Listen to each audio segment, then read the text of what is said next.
and a little piece of our backcountry heritage. I was referring earlier to that wonderful book. Sorry, I've got frogs today joining in the broadcast far too often. That wonderful book Sean Barnett, Rob Brown and Jeff Spearpoint did a few years ago now, the history of New Zealand's backcountry huts, and incredible range of photography there, archive photos and up-to-date photos. But it was the same concern that some of the quirkiest and most interesting and most kind of inspirational little huts were under threat. But you are really seeing the numbers involved in preserving them grow that quickly. Yes, that's right. And just a couple of years ago, a trust called the Backcountry Trust was formed to provide funding for volunteers who wanted to say, listen, we will do this particular hut or biv, and so they'll supply some money for building materials, and away we go. So, right now, this summer, there have been several such restorations. The one I was in, this thing called Crystal Biv, which we lovingly referred to as Crystal Palace, is east of Hokitika, up in the foothills of the Southern Alps. So there are multiple huts in this area. Westland has pretty much the greatest concentration of former deer colours huts. And there was a great spate of hut building in the 1950s and 60s by the New Zealand Forest Service for animal control. So you've got this, and I think the way they figured it was you would put a hut every 2 hours walk, and then of course the deer colours would be in there and working that area and then moving on to a new one. So when Doc inherited this great array of huts, they unfortunately didn't inherit a budget large enough to maintain them, and so they focused on the higher use huts. But many of these more remote ones, they may only get 6 or 7 visits a year, and some years they may not have any visits. But they are still deeply treasured by those who feel the call of the wild, the call of the hills, and it is, once they've gone, of course, they'll never be rebuilt. So this is the spur that has led to the volunteer hut restoration and hut maintenance movement. And I should say also tracks. So when I was up in Crystal Biv, with Rob Brown, as a matter of fact, and also Andrew Buglass, Andrew would head down the tracks with his loppers just to keep them open, because once a hut is overgrown, it more or less vanishes and no one can sort of find it again, especially in the tops where there are few trees and the trail can just be submerged under tussock growth and shrubbery and this sort of thing. Shelter from the Storm it was a Potton book, Craig Potton publisher's book. The other thing though is, to what extent, and I'm not sure whether these are fairly simple structures, it's the sort of the built heritage side of things that's interesting, isn't it? And I appreciate they're very remote and seldom visited, but that's also part of their charm. Indeed. And heritage value. And are there any sort of rules about how they are maintained or restored, or are some of these pretty simple structures you wouldn't get too worked up over as far as that happens?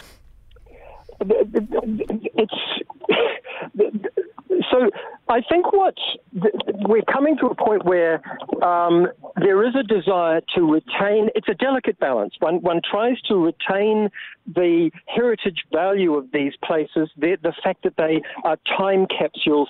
They retain the history of 50 or 60 years worth of visits, and you don't want to lose that ambience. But on the other hand, many of them, if they're drafty or admit rodents, or it's nice to have. You can plug the gaps, and a bit of insulation, a bit of warmth, sure. And also you want them to last for another 50 years. So the Backcountry Trust, it does encourage people to use best practice in these matters.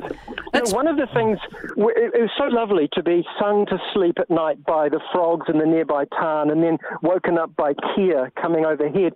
And of course, one of the things with the maintenance is to replace all the lead head nails and the lead flashings, because Kia wrench off the lead and then die through lead poisoning. So there's kind of smallish things you can do, and some volunteers may just want to, or feel they'd like to add a coat of paint and some rust proofing, whereas there are many builders who just love a reason to be into in the hills to replace rotting floorboards or rafters that have kind of fallen apart. So you can sort of pick the level of interaction you want with this maintenance. I love the way it's happening. I mean, another complaint in some ways is that so many of the huts on the dock estate are becoming so big and flash, and many people would welcome that. They're much more comfortable places to stay. But again, if you're looking at this from the experience,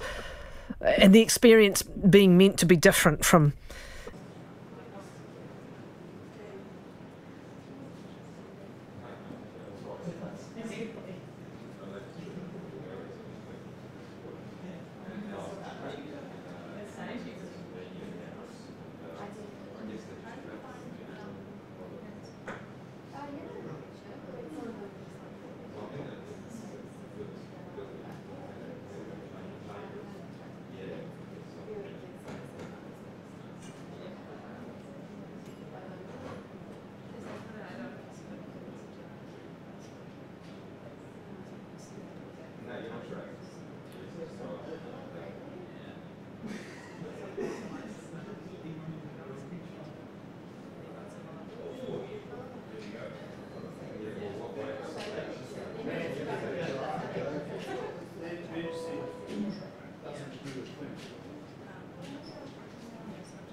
Is this chair here for a reason? Does anyone know? Can I move it? No? Sweet.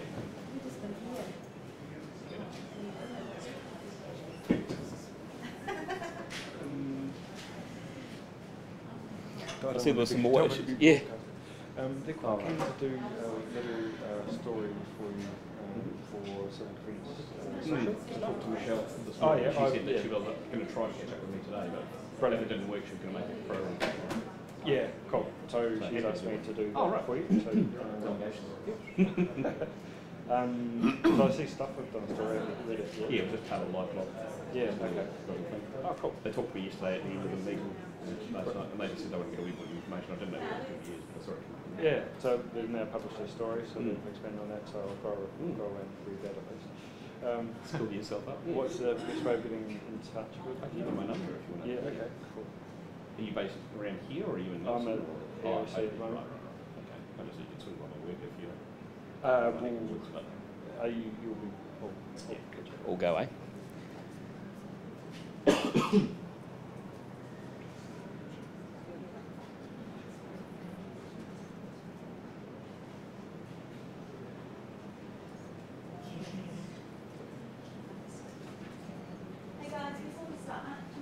Reiterate that we've got in the council reception area, there's a meeting room at the thing, and that's actually booked up for you guys the whole of the week. So you can go in there, file your stories, talk your stuff. Just scan it. Righto. Hey. Very fine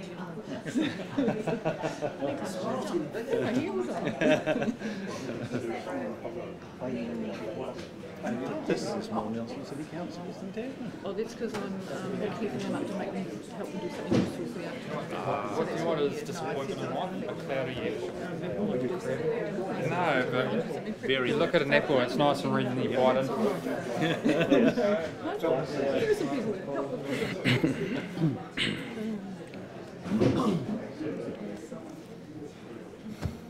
You came rushing back at short notice, did you? It's all good. Yeah. I think we're just waiting for Grant. Cool.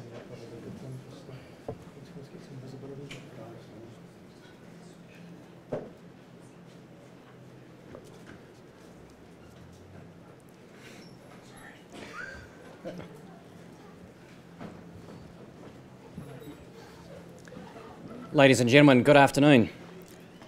My name is Roger Ball. I'm the Nelson Tasman Civil Defence Group Controller.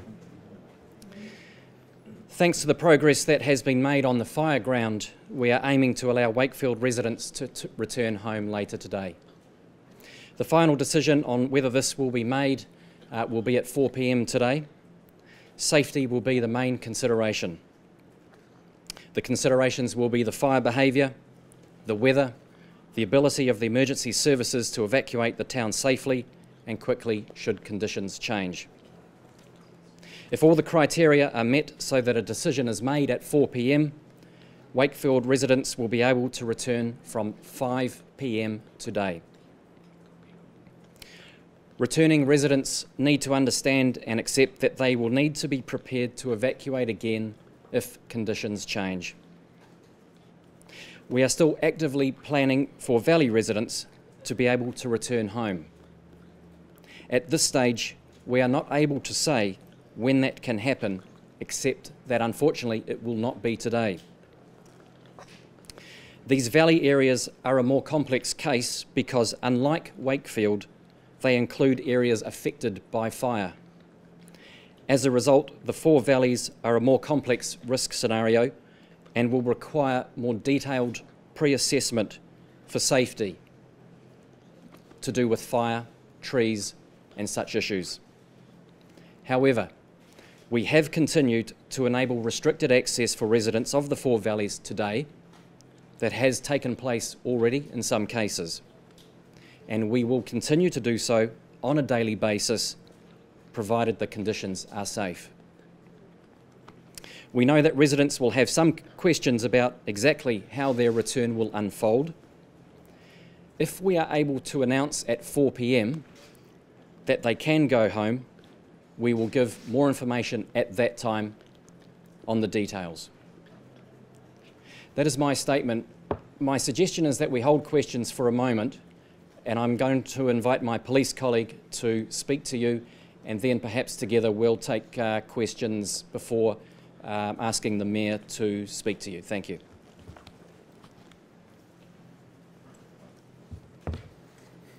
Good afternoon again. Zane Hooper, Acting District Commander, Tasman District. Police and the New Zealand Defence Force are currently finalising plans for residents of Wakefield to potentially return to their properties at 5 p.m. tonight. As you have heard, the decision as to whether or not this will occur will be announced at 4 p.m. In the interim, we would ask residents to prepare themselves for possible re-entry to Wakefield. However, in the interim, we ask that you do not move to the area. Can I repeat? We ask that you do not return to the Wakefield area. At 4 p.m, further instructions will be provided to the residents. It is important for the residents to realise now that they will be re-entering an area that will be re-designated, prepared to evacuate. This was the same conditions they were under at the time they were evacuated. We will provide further advice at 4 p.m. as to what they need to do to be prepared. Due to the prepare to evacuate status, vulnerable residents who were evacuated early by St John's will unfortunately not be able to return to the Wakefield area this evening. Further contact from the Nelson, Marlborough, DHB, if re-entry occurs, will be made directly with those residents affected. Ladies and gentlemen, before I ask the Mayor of Tasman, Richard Kempthorne, to speak, are there any questions for myself or police, or indeed we have fire here as well? So if they are able to re-enter, will the community meetings still be going ahead? Or? Yes, that's right. The community meetings will both still go ahead. We appreciate that perhaps the second meeting at 7:30, which was aimed at the Wakefield residents, may not be so well attended. However, there may be some people who wish to come and see us, and we will still be there and happy to meet and answer questions. If the decision is made that they are able to return, will it be done in stages, or will they all just be able to If the decision is that they can return, then we will allow people just to make their own way in. We have looked at it, and we've looked at past large movements of people through the region. We've had some big events in the region in recent times, and we're comfortable that that people will exercise due caution and be careful, but we're not seeing too many issues so long as people take the usual precautions. How many houses and how many people in Wakefield? Look, overall we're seeing about roughly 1,000 houses, and somewhere between, depending on which calculations you go with, around about 3,000 people, roughly. It's a bit hard to know. What police presence will you have in Wakefield for those going in, considering residents versus non-residents? So it's a balancing act in relation to allowing 600 residents, 600 properties, and in the vicinity of 3,000 people. What I can assure you is that the police and the New Zealand Defence Force will remain in the area. We will remain in the area all night. The advice will be provided further at 4 o'clock, but people will not be allowed into the area if they are not residents. And right through the hours of darkness, we will remain on the streets of Wakefield to provide assurance to the local community. What was it about the conditions today that have enabled you to, make this decision that you might be able to send them home? The conditions today are more or less manifesting to forecast, and so at this stage we're not anticipating any elevated fire behaviour, in fact today is sort of starting to look very much like yesterday, which we successfully got through. So we sort of have got a positive outlook at the moment. You said that only residents will be allowed back in, so is State Highway 6 still going to be cordoned off or through traffic running another way? So I think in relation to the finer detail, we're better to deal with that at 4 o'clock. I don't want to set any expectations around exactly how things are going to occur. For now, we would ask people simply to prepare. We're doing everything we can to allow people access back in, conscious of the ongoing risk related to the fire. And our other message would be, please do not start making your way to Wakefield. The decision hasn't been finally made, and there's still a lot of things that can happen between now and 4 o'clock. Can I ask a question of John, please? John, just near Wakefield, how far away are any hot spots? What has been done close to Wakefield by your crews? There's all the hot spots are still inside the control line, so there's been no breach. So in terms of distance, you're talking about around about 2 kilometres. It's not a long way, but those hot spots have been there now for 3 days, and let's hope they're still there tomorrow. If there's no further questions on operational matters, I'm going to ask the Mayor of Tasman, Richard Kempthorne, to speak. Thanks very much, everybody. It's great to have Mayor Rachel Rees with me here today, and I've also got Shane Graham and Barney Thomas on behalf of local iwi. And first of all, a real thank you for the local iwi being prepared to open their marae. Currently, Whakatū marae is still open. Te Awhina and in Canvastown, they're both on standby. It's really encouraging to know that we're very close to residents in Wakefield being able to return home. Could I ask that if people aren't residents of Wakefield, don't go and have a look, just leave it once it is open to the people of Wakefield to return home.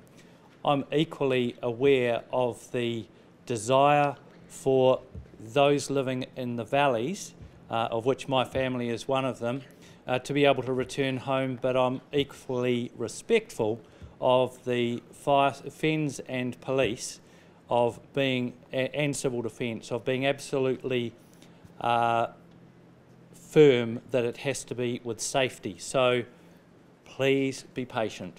I think that's just probably a resounding comment from me, is please be patient, and that probably goes for the people returning to Wakefield as well.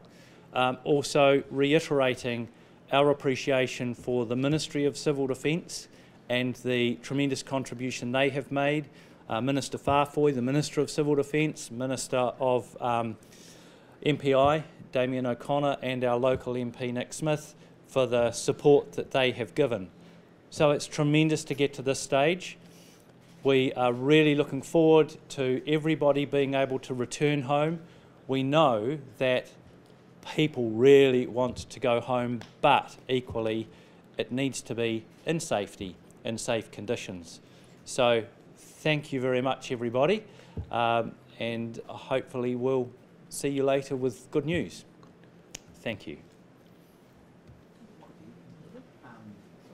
Thank you, ladies and gentlemen. We'll do this again at 4 p.m. We'll see you then.